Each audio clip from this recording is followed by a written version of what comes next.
Terletak di jantung kota Surakarta, Monumen Pers Nasional bukan hanya sekedar bangunan, melainkan sebuah simbol penting perjalanan sejarah pers di Indonesia. Dibangun pada tahun 1918 atas prakarsa dari KGPA Sri Mangkunegara VII, sebelumnya memiliki nama Societet Sasanasuka, yang berfungsi sebagai balai perkumpulan dan ruang pertemuan untuk organisasi Persatuan Wartawan Indonesia. Pada tahun 1933, Sarsito Mangunkusumo dan sejumlah insinyur lainnya bertemu di gedung ini untuk merintis radio publik pertama yang dioperasikan Pribumi Indonesia. 13 tahun kemudian, pada tanggal 9 Februari 1946, terbentuklah Persatuan Wartawan Indonesia atau PWI. Pada tahun 1956, tepat 10 tahun setelahnya berdiri PWI, beberapa wartawan kenamaan Indonesia menyarankan agar mendirikan sebuah yayasan yang menaungi pers nasional. Yayasan ini kemudian baru diresmikan pada 22 Mei 1956 dengan sebagian besar koleksi museum merupakan hasil dari Soedarjo Tjokrosisworo. Nama Monumen Pers Nasional ini ditetapkan pada tahun 1973 atas usul Persatuan Wartawan Indonesia Cabang Surakarta. Monumen Pers Nasional kemudian diresmikan oleh Presiden Soeharto dan dibuka umum pada tanggal 9 Februari 1978.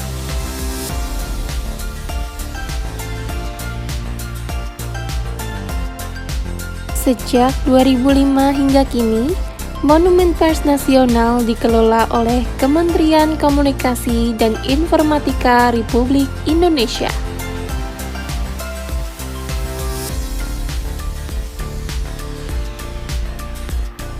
Monumen Pers Nasional dirancang oleh arsitek asal Wonosobo yang bernama Mas Abukasan Atmodirono. Bangunan ini terbagi menjadi dua bagian.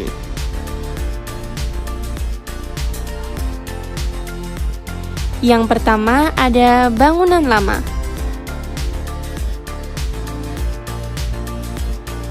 Bangunan lama didirikan pada tahun 1918 dan terletak di tengah dengan denah persegi 4 yang menghadap ke arah timur laut.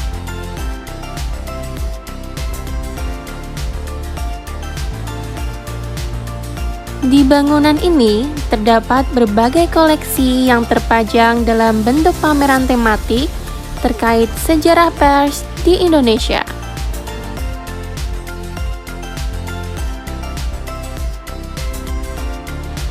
Bagian depan ruang utamanya dihiasi pahatan kepala tokoh-tokoh penting dalam sejarah jurnalisme Indonesia seperti Tirto Adi Surjo, Jamaluddin Adinegoro, dan Samratulangi.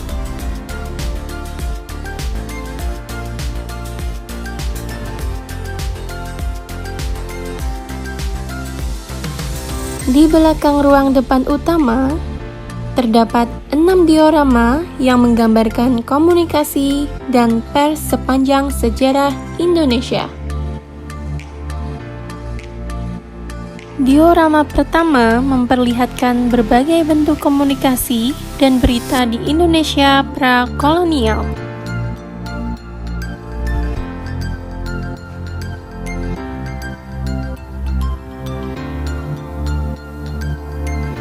Diorama selanjutnya memperlihatkan pers di era kolonial, termasuk surat kabar pertama di Hindia Belanda milik VOC, surat kabar pertama yang dicetak di Hindia Belanda, dan surat kabar bahasa Jawa pertama di Hindia Belanda.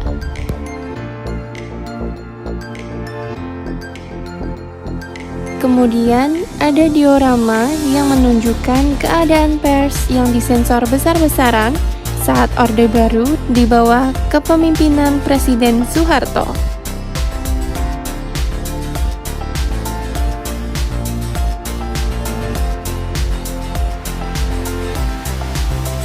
Selanjutnya ada bangunan baru.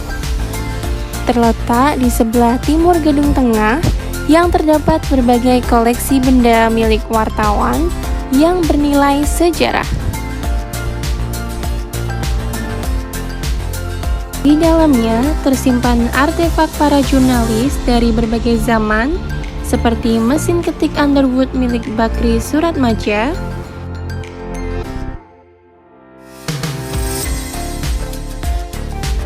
baju yang dipakai Hendro Dubroto saat meliput pendudukan Indonesia di Timur Timur tahun 1975,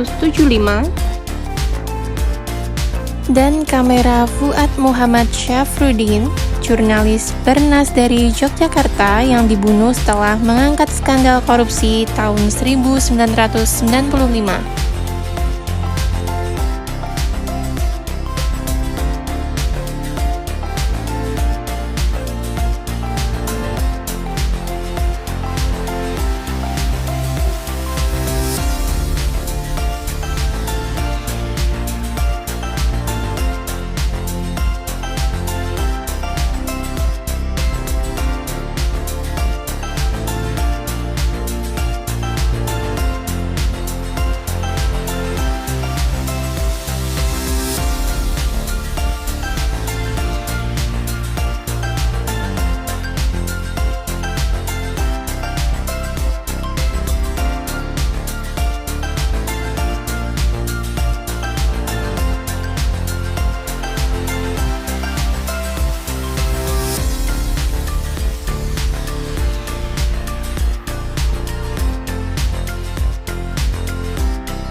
Pada gedung bagian selatan, terdapat layanan arsip media cetak, di mana terdapat koleksi yang terdiri dari berbagai media cetak Nusantara dari tahun sebelum kemerdekaan hingga saat ini yang dapat diakses secara publik.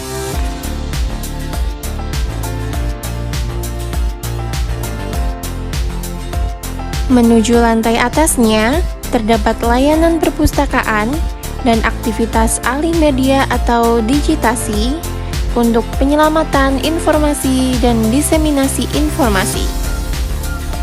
Sedangkan di lantai 3 digunakan untuk penyimpanan benda koleksi dan aktivitas proses konservasi dan preservasi koleksi.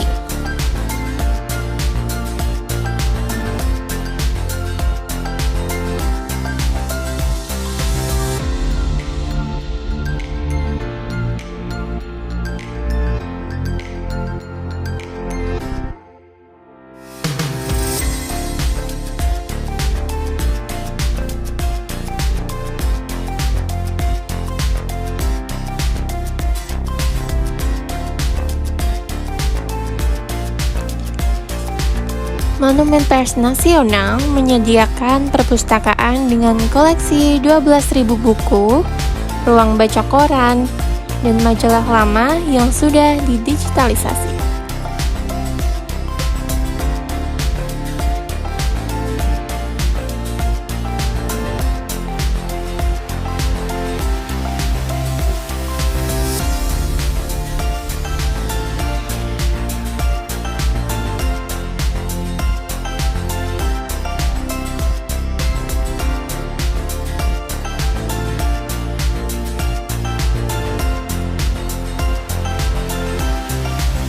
Monumen Pers Nasional yang terletak di Surakarta ini merupakan sebuah museum yang didedikasikan untuk sejarah pers nasional Indonesia.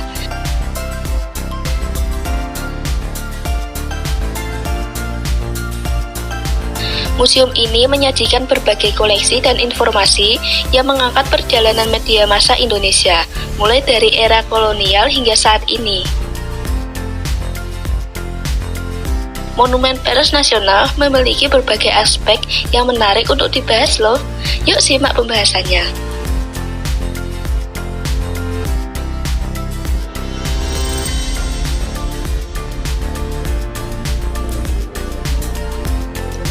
Yang pertama ada aspek sejarah. Monumen Pers Nasional menyajikan berbagai koleksi yang mencakup periode sejarah pers Indonesia, seperti peran media dalam memperjuangkan kemerdekaan, keberadaan surat kabar dan majalah pada masa kolonial, serta kontribusi pers dalam reformasi.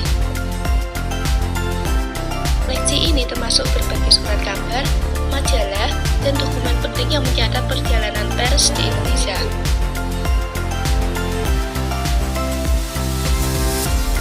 Selain itu, di museum ini juga menyajikan sejarah daerah Mangkunegaran serta perjalanan berdirinya Monumen Pers Nasional. Lalu monumen ini menekankan pentingnya pers dalam perjuangan kemerdekaan Indonesia. Sejumlah media yang muncul pada masa penjajahan Belanda memberikan gambaran tentang bagaimana pers digunakan sebagai alat perjuangan, serta bagaimana pers berperan dalam membangkitkan kesadaran nasional.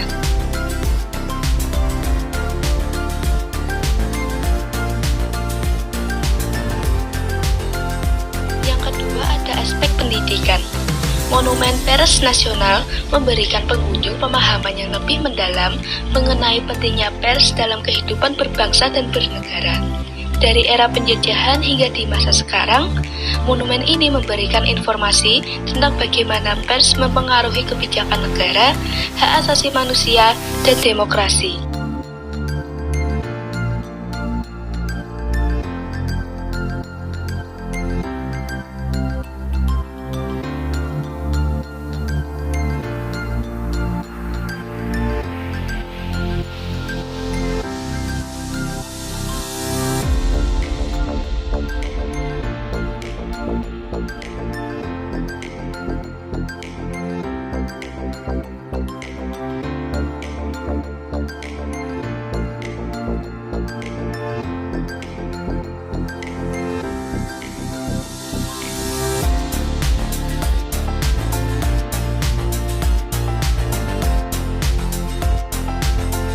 Yang ketiga ada aspek sosial.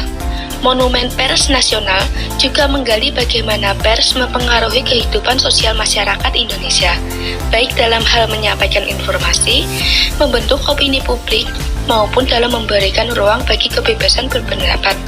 Bangunan ini mengajak pengunjung untuk memahami betapa vitalnya kebebasan pers bagi demokrasi.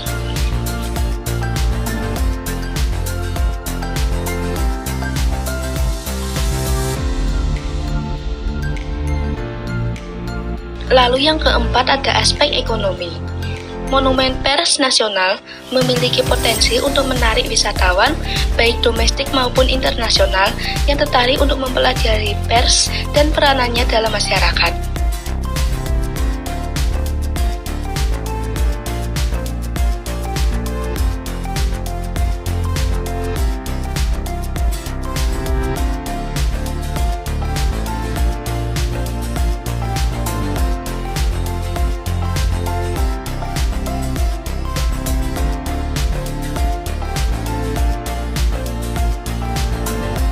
Monumen Pers Nasional turut berkontribusi dalam sektor pariwisata dengan menarik pengunjung yang ingin memahami lebih dalam tentang perjalanan pers Indonesia.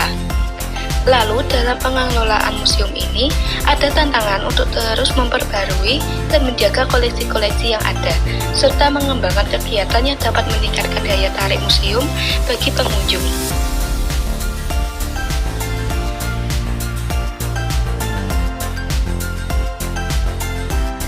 Lalu yang kelima ada aspek politik. Museum ini juga memperlihatkan hubungan antara pers dan kebijakan pemerintah, terutama mengenai kebebasan pers dan penyensoran yang terjadi dalam berbagai periode sejarah Indonesia. Dalam konteks ini, pengunjung dapat mempelajari bagaimana pers berperan dalam membela kebebasan berpendapat. Lalu di Museum Pers Nasional ini juga menggali peran pers dalam mendorong reformasi politik dan demokrasi di Indonesia. Dalam periode pasca reformasi, pers berperan penting dalam memonitor pemerintah dan memastikan transparansi, serta memberikan kritik konstruktif terhadap kebijakan-kebijakan yang ada.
Di Monumen Pers Nasional dikelola oleh Kementerian Komunikasi dan Informatika. Di sini pengunjung dapat menikmati berbagai layanan seperti perpustakaan, arsip radio, cetak, dan monumen yang berkembang seiring waktu.